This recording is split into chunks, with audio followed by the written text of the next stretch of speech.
Search in video. Why relationships become boring. Money signals a deeper value about the person. Self-awareness is actually the most important quality in life for all aspects. A partner can become boring very, very quickly, right? After a year, you know every single thing about them, right? Because children are dreamers. Every child thinks the key to everything in life is knowing what you really truly love, what you were meant to do, why you were born, why you're a different individual. Everything involves a degree of pain, a degree of practice, a degree of drudgery. There's nothing that's going to come easy in life. People can get very boring very quickly, right? Particularly if you can't have a conversation with them about subjects that interest you. And so animals is a very good example, because I'm not saying that you both have to be Democrats or Republicans. That's too banal and superficial. But the love of animals reaches something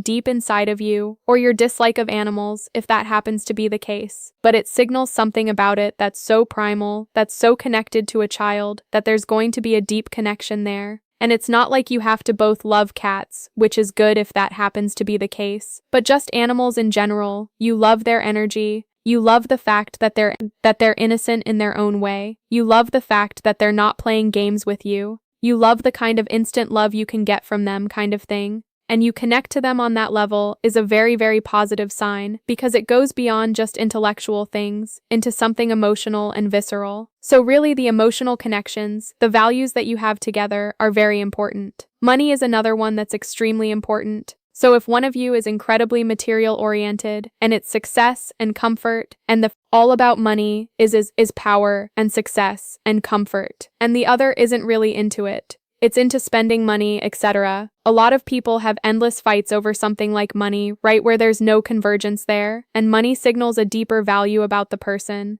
So I'm not saying there's anything wrong if money motivates you. I'm not moralizing about it, because that can signal a value that maybe you grew up without it, and that feeling comfortable and feeling like you don't have to worry about something is very, very important to you. And the not being interested in money reveals something about your character. So I'm telling people you want to look at the person's character and see a kind of convergence there and something that can last. Seeing your values in life. You know, when it comes to like money, when it comes to like career, when it comes to comfort or lack of comfort. Some people like not being comfortable. They like being on the edge. They want challenges. They want to move from city to city kind of thing. And if you partner with somebody who just wants to live in the same house, you're going to have conflict after conflict after conflict. That might be great and that might be good for a month or 2 months. I have nothing against that. I'm not going to judge that either. But it won't lead to a long-lasting relationship. You know, sports and athletics are another thing. Is this someone that likes the outdoors? Or is it someone who's, you know, like Zaga Born has to be in a Times Square in a penthouse in Manhattan? You know, kind of thing. Values that reach inside of a character that are deeply ingrained, that you can almost not change, you can't control.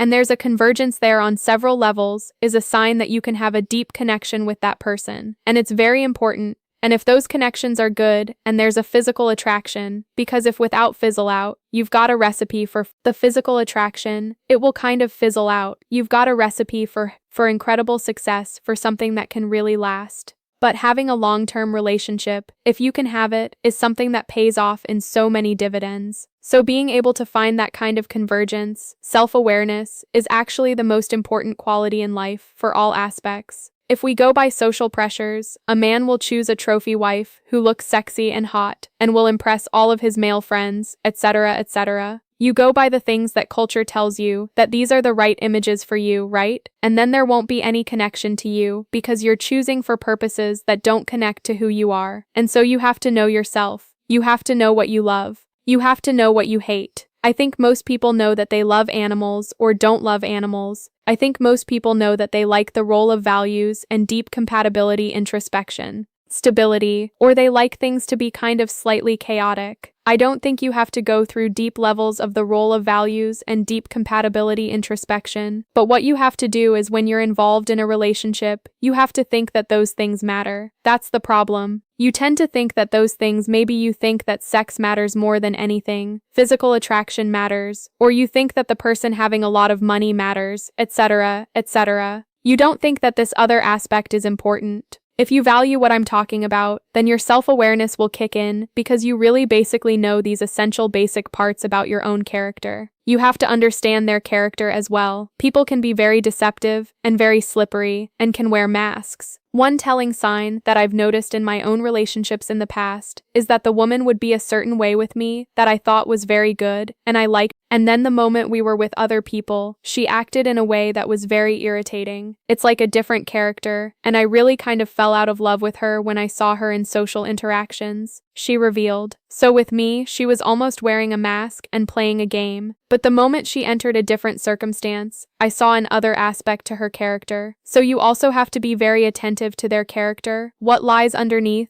that they have some of these values, that they're not just trying to win you over for whatever, and are playing along with you. The other thing that's very important is a sense of mystery. A partner can become boring very, very quickly, right? After a year, you know every single thing about them, right? They're going to say the same things. The conversations go around in circles. It's just you've reached an end. There's no surprises. There's no mystery. You want somebody where they have corners that you don't really see at first that they surprise you. Sometimes suddenly there's a quality that you hadn't suspected before. So people who are too obvious, who are too familiar, who show everything instantly, they're going to end up boring you, right? But people who have a bit of reserve, I know this is maybe I'm projecting my own values on the world, but people who kind of intrigue you that you don't fully understand, that make you want to know more. And if they can be like that after 2 years or 3 years or 5 years, wow, that's fantastic. But the sense of I know every single thing about this person, they never surprise me anymore, is what kind of breaks the enchantment and leads to the end of the relationship. So when you enter the world, you're not yourself.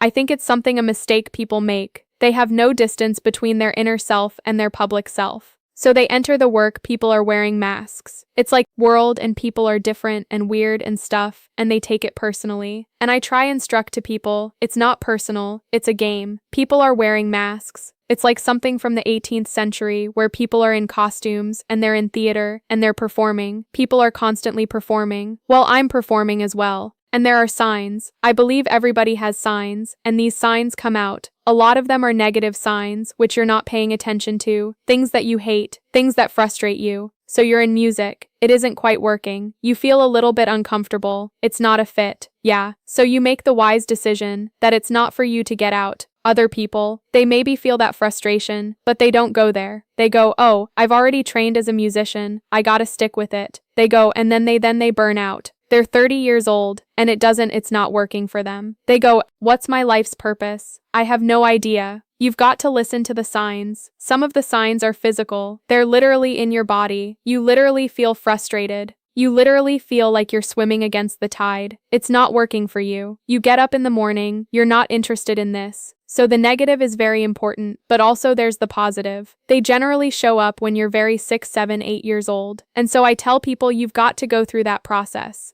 You have to reconnect with the child inside of you, because children are dreamers. Every child thinks, I'm going to be president, I'm going to write a great novel, I'm going to do this, that, or the other. Then those dreams slowly get squeezed out of them, right? But you have to return back to that. You have to have a little bit of that expansive quality, that little bit of imagination, even a little bit of naivety, and go back to who you were and why you're a different individual. You go back to the things that excite you in a way that you can't even explain. The key to everything in life is knowing what you really truly love, what you were meant to do, why you were born, why you're a different individual. You know, I know it sounds like a cliche, but everybody, your DNA is unique. There's never going to be another Mark Manson. You're the way your brain is wired, the way your parents raised you, your early experiences, you are unique. And so that is where your power lies. And connecting to that is the source of everything in this world. So if you connect to it, if you know who you are, you know what you love, you know what you were mystery, masks, and lasting attraction meant to do, and it's not a cliche, it's actually very real, then that persistence will become an actual positive thing in your life, because you'll know I can't keep kicking against a wall here. It's not what I was meant to do, I got to get out, better, and you can feel your brain you know when you love something, when you really are, when you have that connection like I'm talking about, then the practice, you enjoy it, you enjoy learning. Yes, because you enjoy the process of getting better, and you can feel your brain kind of tingling and things are happening inside. And I tell people if you have found the right path, if you are like an artist or creative and you feel frustrated, you feel blocked, that's a good thing, right? That little bit of pain, that little bit of frustration, it's often a signal that you're actually on the verge of turning into the right direction. You know, because it's a signal that things aren't quite working out, and you're listening to it. But if you get anxious and you don't listen to the frustration, then you can't be creative. You can't go into it. Yeah, but you'll learn at a much higher rate and you'll enjoy because anything, as I said in mastery, everything involves learn fast enough, you know, and a degree of pain, a degree of practice, a degree of drudgery. Yeah, there's nothing that's going to come easy in life. So anything skill that you're going to learn is going to involve that. And if you're not connected to it in a deep way, you're never going to learn fast enough, you know, and you're just going to dry up. You're going to burn out too early. So, and then you kind of beat up on yourself, and then you start doubting yourself, and you think, well, maybe there's nothing that I'm really good at. Maybe I just need to go make a lot of money, which I'm not against making money. I mean, I'm not telling people to say, oh, I meant to be a poet, which you can't make a living off of. You have to be able to put food on the table if you're supporting a family, etc. So being able to make a living is important, right? But you don't have to compromise completely in that. So finding that positive element well towards what other people are doing, the first thing you have to do is it's a process, and people are so impatient, they are so unused to being to introspecting, and being able to introspect is a very, very powerful tool, and what that means is you have to be able to examine yourself. And in our culture, we're so outer directed, we're so directed towards what other people are doing toward the social world, that the idea of who am I, what I was like as a child, what do I really love is alien to people. I can't understand it because I'm a very introspective person, but a lot of people have a hard time with that concept, and I encounter that when I try and counsel them. So I tell people you have to be patient. It's not going to come in a light and a flash of wow, I was meant to be a sculptor. Here I go. Okay, so you've got to be patient. You got to take a book and you have to make a journal. If that, you know, I think it works for a lot of people, and you have to start going through this process, and I tell people look for the signs of things that excite you in a way that you can't even really control, because we live in a culture that is so damn rational. Everything is an algorithm, everything is generated by data, but this is a feel. This is not data, this is a feel, this is an intuition. This is something that excites you in an intuitive way, and there's no algorithm in the world that I could invent, or any genius could invent to help you find that. It's a feel, it's subtle, it's inside of you. But if you can't go inside of yourself, if you're so not into looking into who you are, all the advice in the world will be useless. And I tell people that I can't help you unless you're willing to go through that process. And some of that examining is tough. Some of it is, yeah, I had a rough childhood. Yeah, I had these fantasies, but they weren't necessarily positive.